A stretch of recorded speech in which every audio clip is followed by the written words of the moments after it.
예수님과 제자들이 배를 타고 거라사이인 땅으로 가는 도중에 일어난 이야기입니다. 예수님께서 말씀을 전하시고 기진맥진하셨어요. 인간의 몸으로 오셨던 예수님께서는 지치셨던 것 같습니다. 오늘 말씀에 보면 그래서 주무셨다라고 되어 있죠. 그런데 그 주무시는 과정 속에서 일이 생겼어요. 여러분 8장 23절입니다. 광풍이라고 그러죠. 우리말로 무슨 말일까? 미친 바람이란 말이죠. 미친 바람. 사방에서 바람이 불어쳤다라는 말씀이죠. 배에 물이 가득하게 됐다라는 걸 보면 미친 바람이 막 너무나 예측할 수 없게 제자들이 뱃속에서 하는 대응들이 아무 소용없이 배가 언제 침몰할지 모르는 그런 상황이 됐다라는 의미입니다. 많은 대부분의 제자들의 직업이 어부였음에도 불구하고 어부로 있으면서 제자들이 이런 경험을 하지 못했겠어요? 분명히 이보다 더한 경험을 했을 것이라고 우리가 상상할 수 있고 생각할 수 있는데 그 제자들이 두려워하고 근심할 만큼 위태로운 상황이었다라는 것을 우리가 누가복음 8장 23절 말씀을 통해서 알게 됩니다. 우리 인생도 마찬가지죠. 미친 바람, 광풍이 불어오는 것처럼 내가 아무리 노력해도 되지 않는 일을 만나게 되고 내가 노력을 아무리 한다고 해도 해결되지 않는 일들을 우리가 만나게 된다는 거죠. 그러면 나 스스로도 해결할 수 없는 우울한 문제, 삶의 문제, 내 비전의 문제, 그리고 누구에게도 얘기하지 않지만 내 안에 어떤 문제, 좌절하고 낙심하게 하는 그런 문제에 대해서 우리가 어떻게 해야 되는가? 주님을 찾는 겁니다. 주여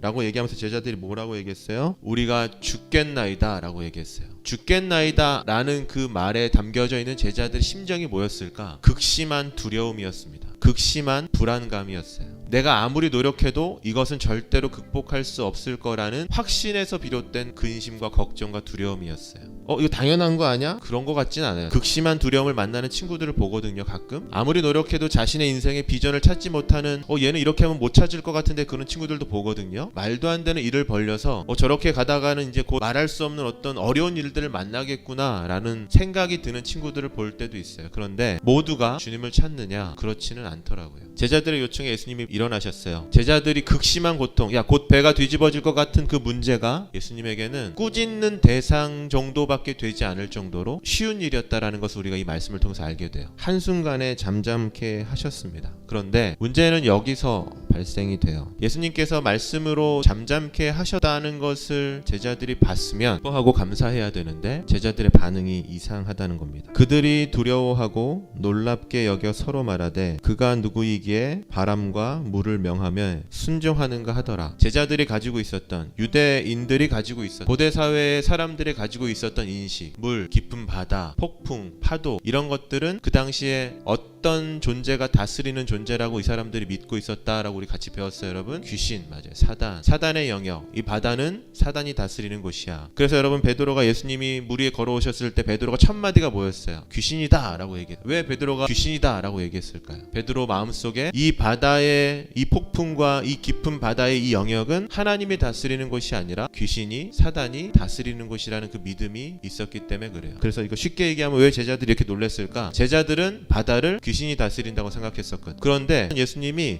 그 사탄이 다스린다고 믿었었던 바다와 폭풍, 미친 파도를 말씀으로 잠잠케 하시는 것을 보고 놀랬다는 거예요. 여러분이 한번 대답해 보세요. 바다는 누가 다스리시는 거예요? 하나님이 다스리시죠. 맞아요. 폭풍은 누가 다스리시는 걸까요? 하나님이죠. 맞아요. 너무나 쉬운 얘기죠. 그런데 제자들한테는 그 믿음이 없었다는 거예요. 주님 예수님을 찾았지만 제자들은 무슨 생각을 하고 있었다고? 주님은 찾긴 했지만 주님은 이 파도를 해결하실 수는 없을 거야 라는 믿음이 있었다는 거예요. 그럼 제가 질문을 바꿔서 얘기해 볼게요. 여러분, 여러분의 인생은 누가 다스리세요? 여러분의 공부는 누가 다스리세요?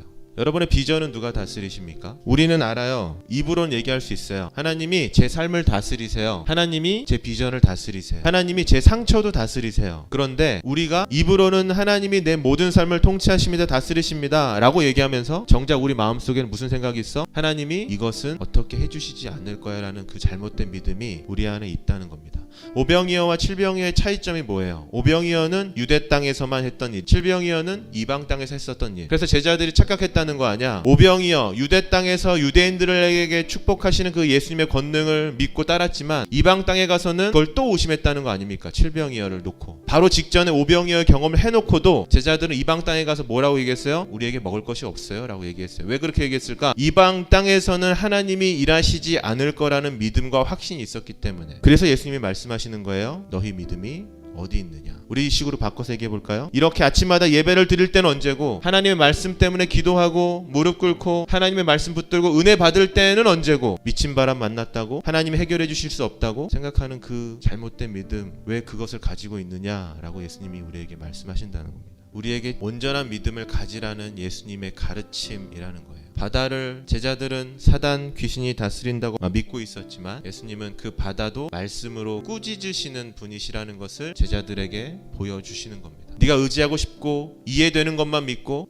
싶지 않은 것은 믿지 않고 아예 놔버리는 그것은 믿음이 아니야. 하나님은 여러분의 인생을 다스리세요. 하나님은 여러분의 비전도 다스리세요. 하나님은 여러분의 언행, 말도 다스리세요. 하나님이 여러분의 생각도 다스리세요. 우리 삶이 바뀌는 이유는 뭐예요, 여러분? 뭐예요? 내가 아무리 미친 파도가 왔을 때 노력하는 거? 그거 아니에요. 나의 삶이 바뀌는 유일한 그 방법이 뭐예요? 예수님의 말씀이에요. 예수님이 내 삶을 향해서 말씀해 주실 때, 잠잠하라 말씀하실 때, 회복되라 말씀하실 때, 치유되어라 말씀하실 때, 오늘 말씀처럼 우리 삶에 어떠한 일이 일어나는가 즉시 회복되어지는 일들이 나타나는 거예요. 그러면 우린 뭐 해야 되는가? 주님을 찾는 거죠. 주여, 주여, 내가 죽을 것 같아요. 하나님 저를 도와주세요. 사람 의지하지 마세요, 여러분. 사람 바라보지 마세요. 미친 파도 폭풍 속에서 의지하실 분은 오직 한 분, 폭풍 속에서 나와 함께 배에 타고 계시며 말씀으로 내 모든 것을 치료하시고 치유하시고 회복하여 하시는 유일한 분, 우리가 의지하실 분은 그 예수님밖에 없다는 겁니다.